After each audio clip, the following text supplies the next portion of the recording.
20장, 21장은 주로 이제 도피성 이야기, 그다음에 레위 지파 사람들에게 하나님께서 그들에게 필요한 도성과 목초지를 제공하시는 그런 내용이었습니다.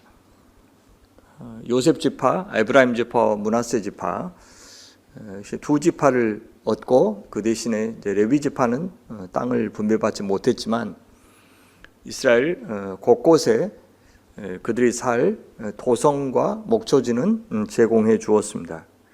그리고 백성들이 바치는 예물로 제사장들과 레위 지파 사람들은 생계를 유지하도록 그렇게 하나님이 정하셨습니다.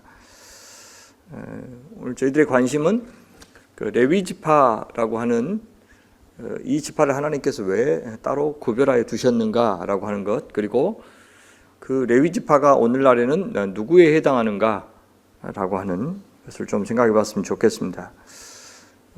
이스라엘은 열국 중에서 선택된 하나님의 백성입니다. 그들만 구원하시기 위해서 정하신 것은 아니고 그들을 통해서 하나님 나라를 드러내 보이시는 역할이죠. 그래서 하나님의 복이 이스라엘을 통해서 이스라엘 밖에 있는 사람들에게 흘러가게 하고 그 복을 경험함으로써 그들이 하나님을 알고 하나님 나라를 맛보게 하려고 하는 시도가 있었습니다. 하나님의 성품에 어울리는 하나님 나라는 어떤 것인지, 그 나라는 어떤 가치관으로 운영되는지, 그 나라 백성들은 상호간에 어떤 관계를 맺고 또 하나님과는 어떤 관계를 맺는지를 드러내 보이는 모델로 하나님께서 이스라엘을 세우셨습니다. 그러니까 이스라엘이 사는 방식은, 또 이스라엘이 생존하는 방식은, 또 이스라엘이 관계 맺는 방식은 주변 나라들과 사뭇 다를 수밖에 없습니다. 하나님을 닮은 방식의 인격, 삶, 이것을 요구받았습니다. 레위 지파는 무엇이냐? 레위 지파는 이스라엘 안에 이스라엘이다, 이렇게 부를 수가 있습니다. 이스라엘 안에서 구별된 자, 선택된 자. 이스라엘이 하나님의 은혜로만 삽니다. 그들에게도 필요한 땅도 주시고 또 생산수단을 주시지만 기본적으로 주변 나라들과 이스라엘의 다른 점은 이스라엘은 철저히 여호와 하나님의 은혜로 산다 라고 하는 것을 믿는 사람들입니다. 레위 지파는 바로 이스라엘 안에서 바로 하나님의 은혜로 사는 자들이 되게 하셨던 겁니다. 그들에게 땅을 주시지 않는 것이 대표적이죠. 땅이라고 하는 것은 이스라엘 사람들에게 당시 그 유일한 생산 수단이었습니다. 그래서 땅이 있다고 하는 것은 그들이 기본적으로 이 세상을 살아가는데 가장 최소한의 필수품들을 공급받을 수 있는 그런 수단이고요. 땅이 있다고 했을 때 그것이 바로 미래가 있다는 의미였습니다. 땅이 없다는 것은 미래가 없다는 그런 말과 같았습니다. 그래서 당연히 땅을 통해서 혹은 땅의 노동을 통해서 사람들이 산다고 다들 상식적으로 생각하고 있는데 하나님께서는 그 가장 결정적으로 사람이 의지할 수 있는 것을 거세해 버립니다. 땅을 얻은 이스라엘 백성들도 그 땅을 선물로 여기고 땅이 더 넓어지면 훨씬 더 자기들이 잘 살 것이라고 하는 환상을 아예 처음부터 깨트리십니다. 대표적으로 제비를 뽑아서 그들에게 땅을 주시는 것도 그렇고요. 지게표를 옮겨서 그들이 땅을 넓이를 확장시키는 그것도 못하게 했고, 주변 나라들과 하나님의 허락 없이 함부로 전쟁을 해서 비옥한 땅을 더 점점 확장해 나가는 그런 것도 원천적으로 차단했습니다.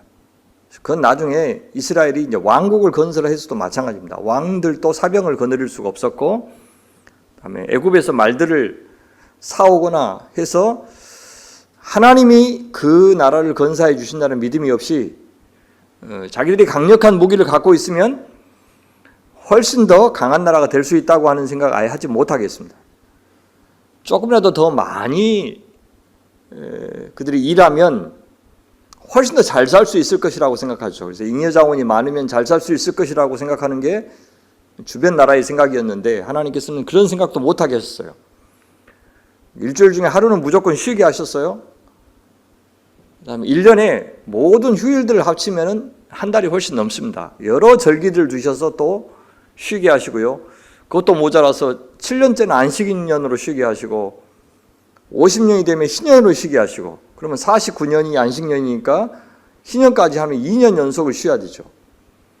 그러면 씨를 심으면 2년을 쉬면은 3년째 다 지나서 이제 결실을 하니까 3년 동안 사실은 그들에게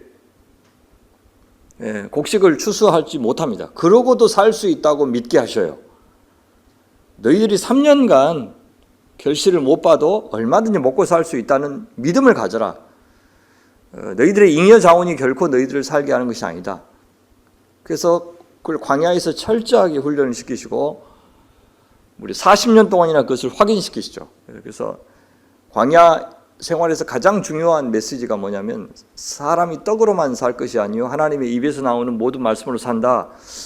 이 메시지가 광야의 가장 중요한 메시지입니다. 그래서 그거를 가나안 땅에서도 여전히 그들이 믿고 또 그 원리가 구현되게 해야 된다라고 하셨어요. 얼마나 자주 까먹겠습니까? 가나안 땅에 들어와서 이제 예측 가능한 삶이 기다리니까 눈이 휘둥그레졌겠죠. 날마다 내리던 만나도 그치고 이제 의지할 것은 저 땅밖에 없고 이미 가나안은 이스라엘 백성들이 오기 전부터 풍요로운 땅이었습니다. 젖과 꿀이 흐르는 땅이라고 말할 정도로. 그렇다면 하나님 말고도 바알신이 역사에서 가나안이 굉장히 부유하구나라고 생각할 수 있는 그런 유혹이 있었어요. 하나님께서 그런 유혹을 차단하시기 위해서 이스라엘 너희들의 정체성을 반드시 기억하고 또 하나님을 의지하는 그 신앙을 표현하도록 하나님이 주신 것이 뭐냐? 레위지파입니다. 그래서 레위지파를 보면서 저 레위지파처럼 우리도 은혜로 살지.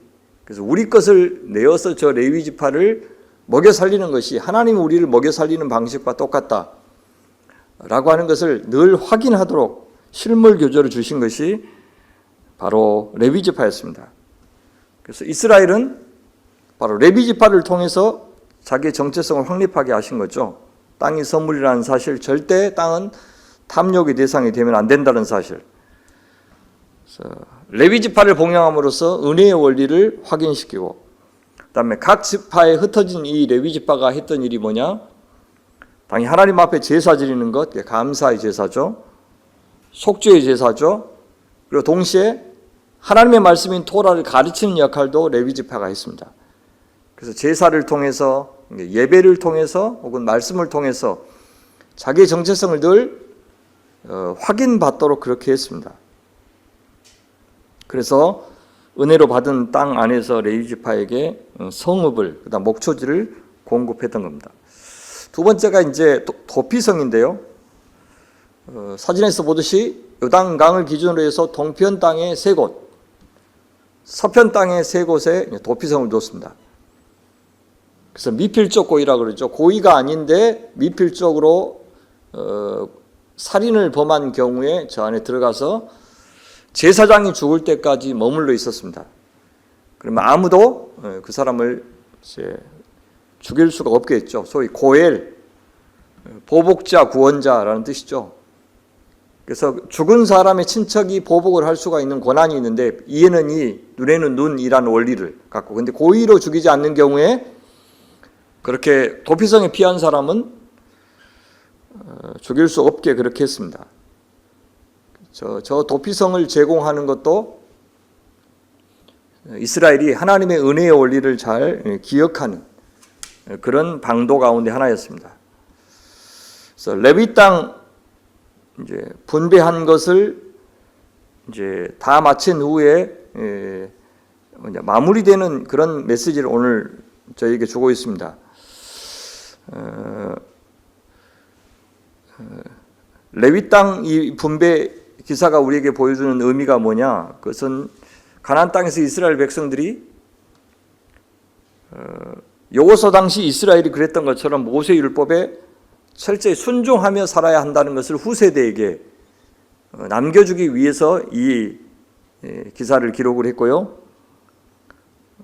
레위 성읍 존재 자체가 이스라엘이 얼마나 소위 신적 국가인지, 신성한 국가인지를 보여주는 역할을 했습니다.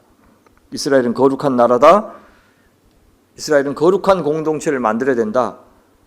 라고 하는 것을 늘 확인시켜주는 역할을 했고요. 후세대에게. 48개의 레위 성읍들은 흩어져 있지만 사실은 그들이 악교 역할을 했습니다. 접착체 역할. 그러니까 모든 이스라엘을 한 정체성으로, 여호와 중심의 정체성으로 서로 이렇게 연결하는 그런 중요한 역할을 했습니다. 이스라엘 전체가 하나님을 섬기는 백성인 것을 저 레위 지파를 통해서 계속해서 확인시켜 준 거죠. 땅 분배를 마무리하자 비로소 뭐라고 이야기하냐면 여호수아 저자가 이것은 하나님께서 자기의 약속을 지키신 것이다 라고 이야기를 해주고 있습니다. 그 두 번이나 43절과 45절에 처음과 끝에 두 번이나 반복해서 말씀하시죠. 조상들에게 맹세하사 주리라 하신 온 땅을 이와 같이 그들이 다 차지하게 하셨다. 그래서 이스라엘 족속에게 하신 선한 말씀에 하나도 남음이 없이 다 응했다 라고 이야기합니다. 참 대단한 일이죠. 400년 전에, 약 450년 전에 하셨던 그 약속을 하나님께서 이루셨으니, 그래서 하나님의 살아계심을 입증하는 그런 사건이었습니다. 그 땅이 다 분배되자, 그러니까 정복하자가 아니라 분배되자 하나님께서 그 주위에 안식을 주셔서 이스라엘과 감히 맞서는 자가 없게 하셨다라고 이야기합니다. 그러니까 안식을 누리는 데 있어서 하나님의 신실함도 작용했지만 동시에 이스라엘이 얼마나 잘 순종했는지, 순종이 가져오는 복이 바로 안식이다 라고 하는 것을 보여줍니다. 그래서 하나님은 들어가기만 하면 그냥 빈 땅이 기다리고 있을 것이다 그렇게 이야기하지 않고 너희들이 들어가서 정복하고 또 힘이 있는 자가 마음대로 그 땅을 차지하고 나눠주고 하는 것이 아니라 하나님이 정하신 은혜의 원리를 따라서 너희가 땅을 분배받아야 한다 라고 하셨을 때 제사장이 주도해서 그 땅 분배를 다 마치는 것을 보면서 하나님께서 비로소 그들에게 안식을 주셨습니다. 다시 말해서 하나님 사랑과 형제 사랑의 이 원리가 구현될 때 안식이 찾아온다 라고 하는 것을 보여줍니다. 그 말은 나중에 레위 지파를 통해서 주시는 그 하나님의 말씀을 더 이상 듣지 않고 또 하나님께 대한 합당한 제사가 중단되고 그 대신에 우상을 숭배할 때는 이 안식이 사라질 것이다 라고 하는 것 보여줍니다. 그러니까 하나님과의 관계가 안식을 결정하지 이 땅 자체가 안식을 보장하는 것이 아니다 라고 하는 것을 가르쳐 주는 것이 바로 이 여호와께서 그들 주위에 안식을 주셨다라고 하는 말의 의미입니다. 우리가 바로 우리 시대의 영적인 레위 지파들이고 영적인 제사장들입니다. 이스라엘은 제사장 나라였고 그 안에 그들의 정체성을 늘 확인시켜주는 하나님께 예배하는 것의 중심이고 말씀을 가르치는 것의 중심인 제사장들과 레위인들이 있었던 것처럼 우리 시대도 마찬가지입니다. 우리도 다 왕같은 제사장들인 거 맞습니다. 그러나 우리 안에 하나님의 말씀을 맡은 사람의 중요한 역할 혹은 늘 예배와 또 우리의 정체성을 확인시켜주기 위해서 하나님께서 세우신 직분에 대한 중요성, 신약 교회도 보면은 하나님의 말씀을 맡아서 전하는 자의 중요성에 대해서 무척 강조합니다. 이제 우리 시대에 너무 만인 제사장설이 중세의 그 사제들이 하나님과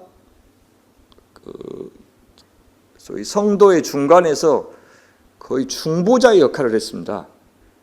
지금도 카톨릭에는 그런 흐름들이 좀 남아있기는 한데요.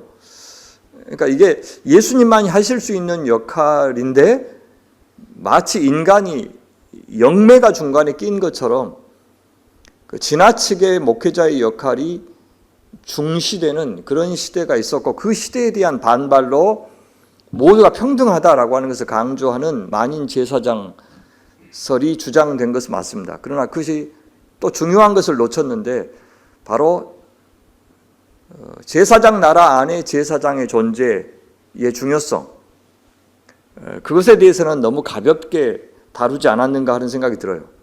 그래서 사람으로서는 다 평등하고 모두가 다 한 공동체의 지체인 것은 맞고 중세와 같은 그런 성직화는 아니지만 하나님의 말씀을 맡고 예배를 주관하고 영적으로 늘 하나님을 경외하는 분위기를 만들고 유지시키는 이런 제사장 안의 제사장 나라 안의 제사장의 역할에 대한 중요성을 오늘 우리가 놓치지 않아야 되겠다 하는 그런 생각도 같이 들고요. 동시에 우리의 삶의 모든 영역에서 하나님의 임재가 나타나고 또 하나님 나라의 거룩함을 반영하는 영적 레위 지파들로서 우리의 삶에 대한 중요성 계속해서 말씀하신 것 같습니다.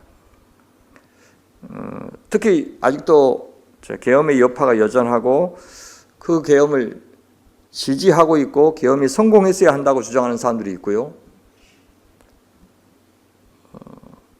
선거 끝나고 난 다음에 개표에 조금이라도 참여해 본 사람들이면 소위 선거 부정이라는 것이 얼마나 불가능한 일인지 알 수 있습니다. 그런데 여전히 그것을 기정사실화하면서 벌써 이제 헌법재판소가 탄핵을 주도해도 그것을 이제 불복할 그런 준비를 하고 있는 세력들이 있습니다. 정말 통탄한데 교회마저도 이 시대를 분별하지 못하고 그런 가짜 뉴스에 부하 내동해서 혼란을 더 부추기는 일에 앞장서고 있습니다. 그래서 박근혜 씨 탄핵 때 그 이유가 되었던 최순실 씨는 최태민 목사의 딸입니다. 거기에도 사이비 기독교가 있었고 이번에도 마찬가지로 전광훈이라는 사이비 기독교가 그 배후에 있습니다. 물론 사이비긴 사이비지만 어쨌든 기독교라고 하는 그런 이 모판에서 자란 사람들의 이 무분별한 이런 것 때문에 지금 더욱더 기독교인들이 바르게 분별하면서 살아야 되는 것이 얼마나 중요한지 보여줍니다. 그리스도인들이라면서 어떻게 폭력적인 방법으로 하나님이 기뻐하시는 어떤 일이 일어날 수 있다고 우리가 생각할 수 있겠습니까? 내 편이 이기기 위해서는 내가 원하는 나라가 되기 위해서 누군가가 때로는 무고하더라도 희생당하는 거 어쩔 수 없다라고 어떻게 그리스도인이 생각할 수 있단 말입니까? 그 무고하게 죽은 사람이 우리의 형제들일 수 있고 우리의 가족들일 수 있고 내 지인들일 수도 있고 내 지역 사람들일 수도 있는데 한 집단의 영구적인 이 권력 야욕에 우리가 이렇게 무책임하게 넘어가서는 안 되겠고 영적 레위인들로서 이 시대를 잘 분별하는 것 이것이 저는 중요한 시대적 과업이라고 생각합니다. 그래서 우리 그리스도인들이 바로 깨어서 하나님의 안식을 가져오는데 저는 앞장서야 할 시대가 되었다고 봅니다.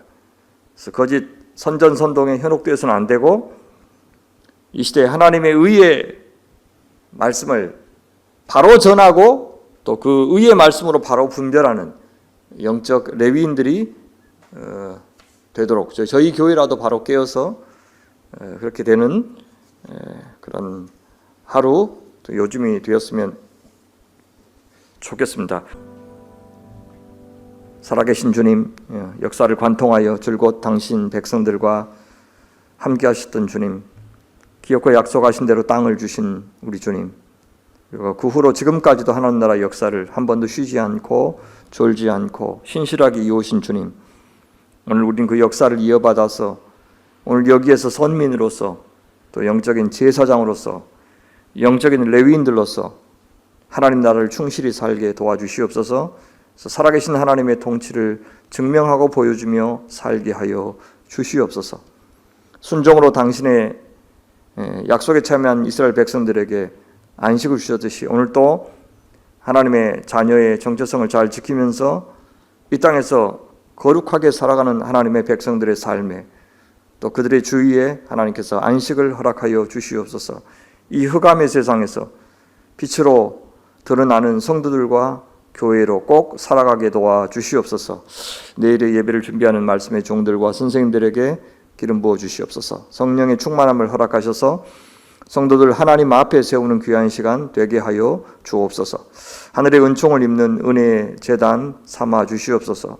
오늘 있을 교사 세미나를 통해서 하나님 아버지 교사들이 더욱더 맡은 사명이 얼마나 소중한지를 알게 하시고 거룩한 영적인 책임감과 또한 부담감을 가지고 어린 영혼들을 대할 수 있도록 도와주시옵소서.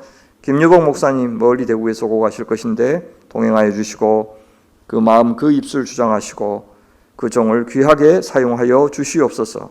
큰 수술을 앞둔 김현미 성도와 그를 위해서 기도하는 가족들의 간절한 간구에 하나님 아버지 귀를 기울여 주시옵소서. 생명의 주권자 되신 우리 하나님을 새롭게 만나고 경험하게 하시며 또 주 안에서 이전과는 전혀 다른 생명으로 살게 하여 주시옵소서. 정영수 권사님의 수술의 모든 손길을 주님 앞에 의탁합니다. 평생에 주님만 사랑하고 의지하고 섬겼던 하나님 그 삶에 하나님께서 합당하게 갚아 주시옵소서.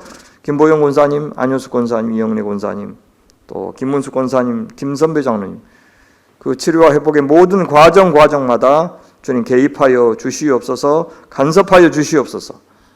군에 있는 아들들 이 추운 날 동행하여 주시고 비행 훈련하는 형민이를 지켜주시옵소서. 대학 입시 결과를 받아둔 우리 자녀들과 가족들의 마음 붙잡아 주시고 자녀들의 인생을 더욱더 하나님 앞에 의탁하는 믿음의 사람들 되게 하여 주시옵소서. 이 아침에 오직 살아계신 주님만 의지하여 이렇게 간절히 구합니다. 살아계신 주님의 섭리와 주권을 굳게 믿으면서 주님 앞에 기도합니다. 하나님 아버지 우리의 몸과 마음과 생각 부디 지켜주시옵소서. 그 중심을 정결하게 하시고 받은 은혜에 합당한 삶과 인격으로 주 앞에 빚어지게 하여 주시옵소서. 살아계신 우리 구주 예수 그리스도의 이름으로 간절히 기도하옵나이다. 아멘.